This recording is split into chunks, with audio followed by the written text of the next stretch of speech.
Welcome to Spectral Shadows. This is the place where the stories don't just haunt your mind, they follow you into the dark. Before the whispers begin, tell me, where are you watching from and what time is it? Midnight? Or closer to the hour when shadows move on their own? If you're brave enough to continue, prove it. Like this video, subscribe to Spectral Shadows and leave a comment with your time and location, so we'll know exactly where to find you. Now, let's open the door to tonight's nightmare. Story number 1. 3 years ago, I experienced something terrifying while on the job as a night shift CT scan tech, and I have tried and failed to make sense of it since then. At first, I chalked it up to some sort of psychotic breakdown due to my massive paranoia from working in a hospital during a global pandemic. In my mind, each patient I came into contact with could be a harbinger of disease that ultimately led to my painful, suffocating death. Needless to say, it was a rough time in my life, full of fear, paranoia, and near-crippling anxiety. I wasn't quite used to working third shift at that time.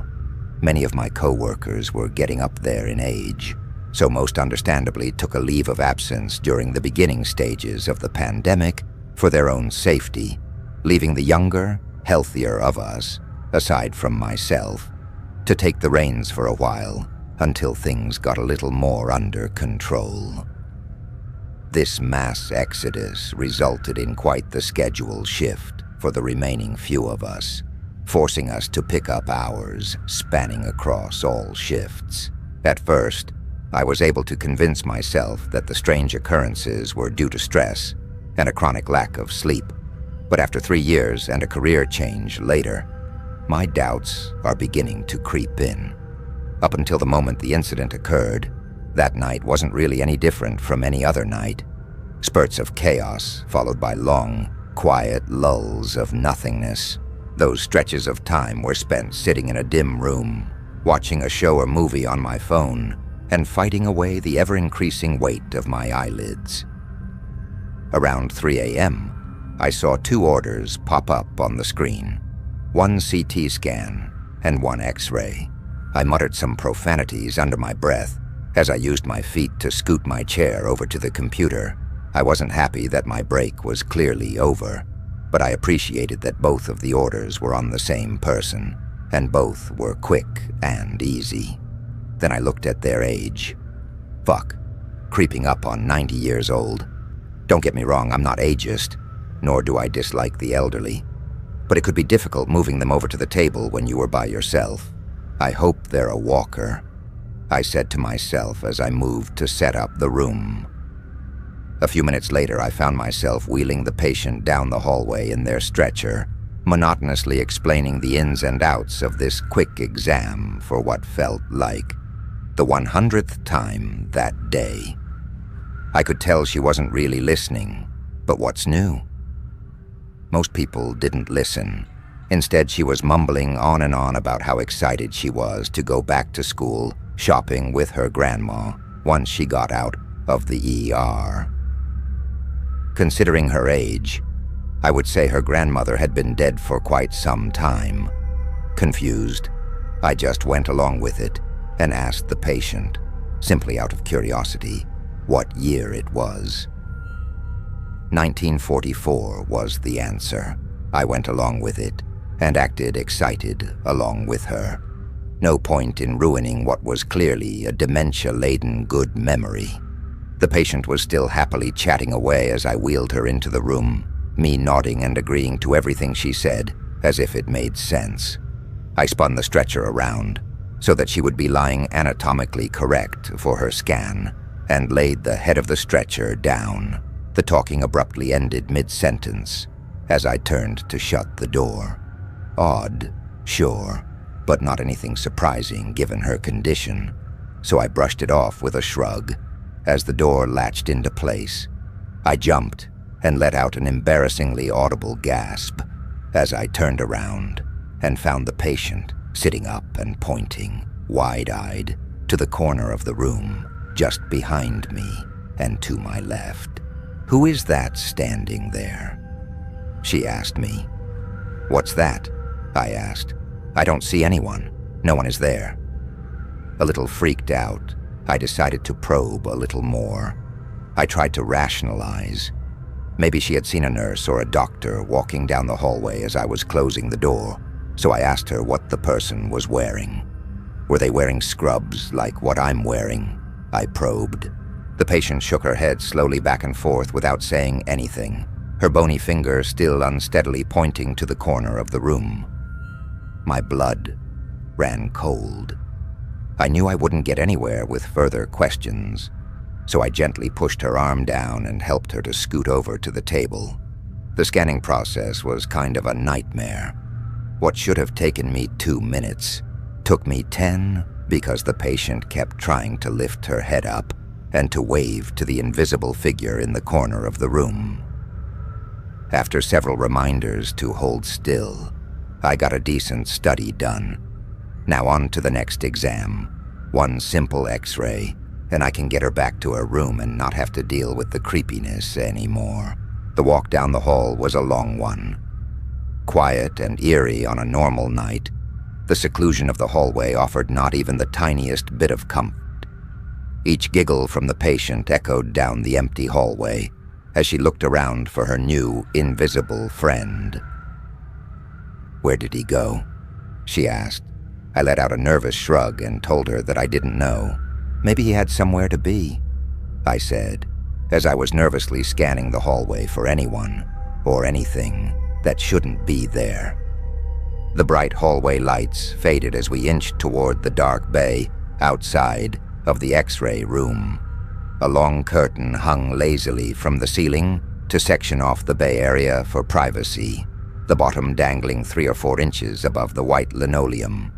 A bony, arthritic finger slowly made its way into my vision from the stretcher. It pointed towards the gap between the curtain and the floor. She smiled. "He's behind that curtain. Can't you see his shoes?" she asked. Her eyes widened, and a small bit of spittle dripped down her chin as her shaky hand reached out to grab the curtain and toss it aside. While I didn't see the shoes behind the curtain, I certainly wasn't going to risk anything by letting her grab it, so I did a quick maneuver to get her the hell away from that thing and into my room. "No, you don't," I whispered. I rolled her in and quickly slammed the door shut. I wasn't proud about how scared I was, but at that point, it was getting difficult to hide it. Every time I tried to change the subject, she went back to murmuring about the man behind the curtain. I rushed to set the exam up, to get my pictures, and get the patient back to the ER. The only thing I had going for me at that point was the story I was going to be able to tell my coworker when she got back down from the upper floors. I went behind the lead-lined barrier so I could hit the button, turning my back for just a second. When I did, I heard a loud slam that caused both me and the patient to jump. My heart was pounding now, but I was still desperately trying to keep my wits about me and remain professional. I turned and glanced around the room, trying to see if anyone had gotten in. Nothing, just me and the patient. I looked at her, and she smiled, her brown teeth oozing liquid down the front of her shirt. "He's here," she snickered. "Can you see him?" My lungs were frozen mid-breath as I tried to come back to an increasingly slippery reality. I felt like I was in a dream that I couldn't escape. No amount of trying to laugh this off would warm the chill in my veins. I wanted no part in this. I ran into the control room and pressed the exposure button as fast as I could in between her laughs. The X-ray was blurry, but as good as it was going to get. I ran to grab her stretcher and race her back to her room as fast as I could. The laughing was getting louder and louder, to the point that my ears began to ring. I couldn't take it anymore. I felt like I was going insane. Could this really be happening? Or was this all some sort of crazy, caffeine-fueled dream? I didn't have much time to entertain the thought that it was a dream. The laughs quickly turned to coughs, the coughs to gags, the gagging to gasps. She stopped breathing. The reality of the situation set in. I murmured to myself as I quickly ran over to the code button on the wall. Shit, shit, shit. Seconds later, a code team came barging through the door, crash cart in hand. Compressions were started almost immediately as a nurse jumped on the stretcher, straddling the patient for leverage as they rolled her back to the ER. I got one final look as they rolled her out. There was a lifelessness in her eyes, but a wide smile on her face. I relayed my story to my coworker as she came back down from the floor, asking what had happened. She listened carefully, without saying much, but I could tell she didn't believe me. I mean, I don't blame her. I probably wouldn't have believed her had the situation been reversed. The rest of the night passed with little issue, but I did find out that the patient didn't make it. They called it after compressions, and epinephrine had failed to get her heart going again. I had a long drive home to reflect on what I had witnessed, or had I really witnessed it at all? I concluded that the late night, my exhaustion, and the caffeine had created something out of nothing. She had dementia, after all. Who knows what could have possibly been going through her head? I told myself to not let her get into mine. I managed to calm myself down, but never could shake the feeling that someone was always there, watching me. It took a little bit of time, but after 3 years, my life had regained a sense of normalcy. However, recently, I have been experiencing horrible nightmares about that night, about the patient and our conversation. The dreams started off as rare, singular events, but they're becoming more frequent, more lucid. It's like I'm there again, almost every night. The grinning face, the bony fingers pointing to the corner of the room and under the hanging bay curtain. I had been able to ignore them for a while, but now I've begun to see a strange figure throughout the day, standing in the corner of the room, waving and smiling. I don't know what this thing is or why it's here, but I am beginning to think that whatever it is what my patient had seen 3 years ago and has now attached itself to me. Is it death? Is it a ghost? A demon? Is it my imagination? These are questions that race through my mind every time I see him smiling and waving. I don't know what to do. I don't know who to reach out to, or if anyone would even believe me. All I know is that this thing is always around, watching, smiling, waving, and getting a little closer each day. Story number 2. So you know the procedure here, right? Dr. Dobra asked, rubbing his palms together. You add a bit of hydrochloric acid to the IV. It's quick and painless. I stared at him, hands frozen on the blood pressure cuff. Dr. Dobra, that would kill the patient. Exactly. What? Well, we obviously can't let her go on like this. All the suffering, the pain. I stared at him. She fainted from low blood pressure. She's not in pain. Oh, and that kind of thing is illegal anyway. My fingers reached around to my phone. Should I call the police? But am I even sure Dr. Dobra was telling me to kill her? Maybe I misunderstood him. To be clear, Jolene, I'm telling you this patient needs to be dead in the next 45 minutes. Oh, can you give me a second? I stepped into the hallway, pulled out my phone, and immediately dialed the hospital administrator. Cameron Lopez. It rang twice before he picked up. Hello? He asked, sleepily. Dr. Dobra is telling me to kill a patient, I whispered. What? Surely you misunderstood. No, I didn't misunderstand. All she did was faint. Now he wants me to euthanize her. Jolene? Suddenly his tone was different. Calm, cold. Is the patient, by any chance, Edith Baker? Yeah. Edith. He trailed off as if choosing his words carefully. The family has already signed the documents to take her off life support. They wanted it done as soon as possible. She isn't on life support. Oh, so someone took her off already. Good. She should be deceased within the hour, then. No, she never was on life support. Don't you understand? Dr. Dobra is asking me to commit murder. He's telling me to put hydrochloric acid in her IV. Silence. I looked at my phone. The call had disconnected. When I dialed him again, it went to voicemail. I walked back into the room, my mind reeling. Dr. Dobra glanced at me, then Edith. But why? I finally asked. Why what? Why am I supposed to kill her? Kill, that's a harsh word, he said thoughtfully, tapping the pen to his chin. I stared at him, incredulous. That's what you're asking me to do. She's infected. That's what we have to do. Infected? I stared at the patient. Edith Baker. She lay in the hospital bed, slumped to one side, looking a bit pale. She was actually in excellent health for her age, 72 with low blood pressure, a healthy weight, and a bright outlook on life. Infected with what? Coronavirus. He laughed, the sadistic fool. No, much worse than that. It's beep. His pager went off. Sorry, I've got to take this, he said, rushing to the door. You understand what to do, right? All good? He gave me a thumbs up. I raised my shaking hand and gave him one back. I'd never broken a patient out of the hospital before. This could get me arrested, or worse, fired. I pushed the stretcher. The wheels rolled across the linoleum, echoing through the halls. Snatches of conversation reached my ears as I passed the open doors to each room.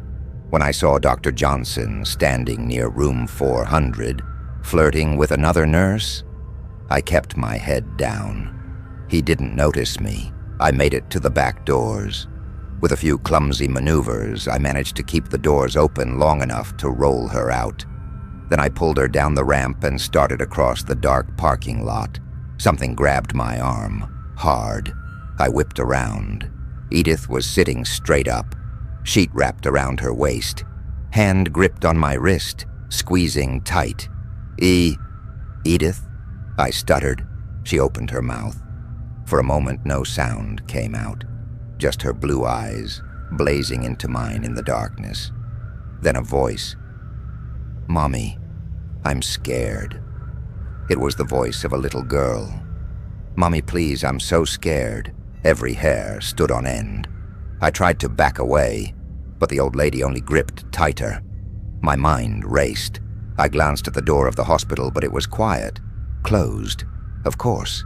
I made a grand effort to sneak out. No one knew where I was. No one was coming to save me.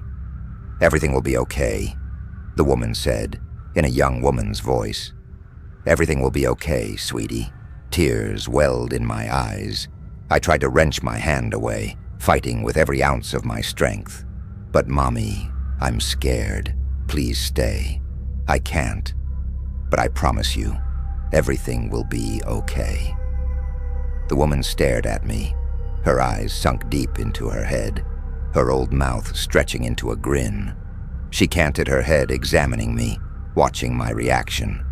Then she blinked, and her blue eyes changed to inky black. She lunged forward. Sharp nails clawed into my shoulder, and my body hit the ground. My screams echoed across the parking lot. I don't know how long I was on the ground, fighting for my life.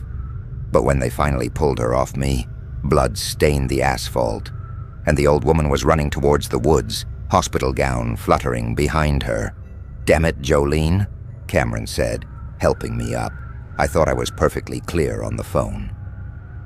I watched Dr. Dobra and 2 other nurses chase her into the forest. A crash, a shout, a scream, and then nothing.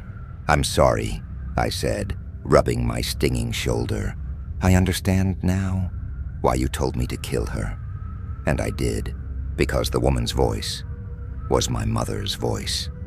A voice I hadn't heard in 15 years, since she died. and the little girl's voice was my own. Story number 3. Hello. As you probably already know by this point, I work as a nurse in a hospital, although I can't reveal exactly where because of privacy reasons. Recently, a fairly popular celebrity came to be treated here, although I can't reveal who, due to the aforementioned privacy reasons. Honestly, I was pretty surprised he was coming here, not to shit-talk my place of employment, but this place has a bit of a record of being really bad in caring for people. Not that I'm a bad nurse or anything, it's just that a lot of the surgeons seem to fuck up their job and not get fired for some reason. This made it all the more confusing to me that this celebrity came here for surgery to remove a late-stage brain tumor. Speaking of, my friend Patricia was a huge fan and really wanted to be the one assigned to him post-surgery. She was even thinking of asking him for an autograph, which seemed unprofessional to me. Anyway, he was flying in for his treatment tomorrow. But my current job was to assist a surgeon with the surgery of a little boy who swallowed a bunch of his toy marbles. I was surprised they decided to opt for surgery, though, because they were previously recommending to wait for him to pass them. It was me, the anesthesiologist, and the surgeon in the room. I was staying nearby to the site of the surgery, and everything seemed to be going well. Then the surgeon slipped and cut the kid's stomach lining open. It was horrific. The smell of the stomach acid almost made me vomit as it began to dissolve his intestines. Despite our best efforts, he was dead within 10 minutes. What disturbed me was how unfazed the surgeon was.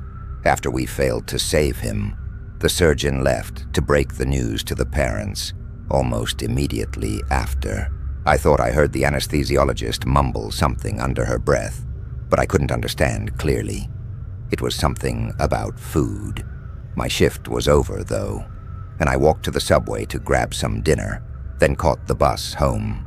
I was pretty tired, so I watched some Netflix in bed until I fell asleep. That night, I had a dream, or more accurately, a nightmare. I was in the hospital, and that kid was there in front of me. Only his whole body was hollow, and his chest cavity was opened and bloody. His eyes were gone, too, but still, he stared at me, and the entire time, he pointed straight down. I finally woke up, and with relief from being free of that dream, and more guilt from the failed surgery, I started my day. I got to work, and Patricia was fairly bubbly. She spent almost the whole morning talking my ear off about the celebrity. When he finally came in, she started freaking out and tried to walk up and talk to him. His bodyguards pushed her away, though, and she returned to her duties dejectedly. Just before my lunch break, I was called into my supervisor's office. He said he had something very important for me to do, and that it needed to be done as soon as possible. He told me to go to the transplant center and get 10 hearts, then go to the basement. I was pretty confused and wanted to ask some questions, but he cut me off and yelled, "Either you can do this shit right now, or you can walk out and kiss your job goodbye." I was pretty pissed he would fire me for daring to ask a question, but the management would avoid firing the incompetent surgeons, even though they should. I left in a huff to go collect the organs and found them waiting in a case there already, with a note signed by the director that gave me access to a restricted room in the basement simply called Room 60. I didn't have the slightest clue what was in there and marched onwards to the elevator and went down to the basement. I walked to Room 60 and showed the security guard my note. He looked me over and said, "Oh, this is your first time doing this, huh? I feel sorry for you. Try not to panic if you know what's good for you." He then unlocked the door and I stepped in. Immediately, I was hit with a smell I would describe as rotten eggs, pennies, and a corpse. The ground was slick with something, and it was dark in there, too, with only one dim overhead light. The room was pretty big, and in the middle I saw some nondescript blob. Then I heard what sounded like a deep breath in, and the blob started moving. This thing, which I now started to realize was a body, was walking towards me with stumpy, fat legs. I screamed and tried to run away, but I slipped on the ground. As my face got smeared in it, I realized the stuff on the floor was blood. And as I turned onto my back, I was face to face with the thing. It looked like a very pale, morbidly obese man, although was much taller and much fatter than any human could be. It had large, curled horns, as well as no mouth. Instead, where its mouth should be, there were rows of pitch-black, pointy, needle-like teeth surrounding a hole. It paid me no heed and reached out to pick up the box of organs. It opened the box and ate all of the hearts in handfuls, stuffing 3 at a time in its mouth. I was terrified and ran out the door, slamming it shut behind me. The security guard looked me in the eyes and put a reaffirming hand on my shoulder. He looked like he wanted to say something, but couldn't. He told me that he would walk me out of the building and that I could have the rest of the day off. Now I'm at home, still shaking and typing this up. I got a text from Patricia, and apparently the celebrity surgery was a massive success. I'm wondering what I even do now. Is this the type of thing I can report? Would anyone even believe me? You've reached the end, but the shadows haven't left you. If this story unsettled you, prove you survived. Like this video, subscribe to Spectral Shadows, and leave a comment with the part that haunted you most. And so are we. Until next time, don't turn off the lights.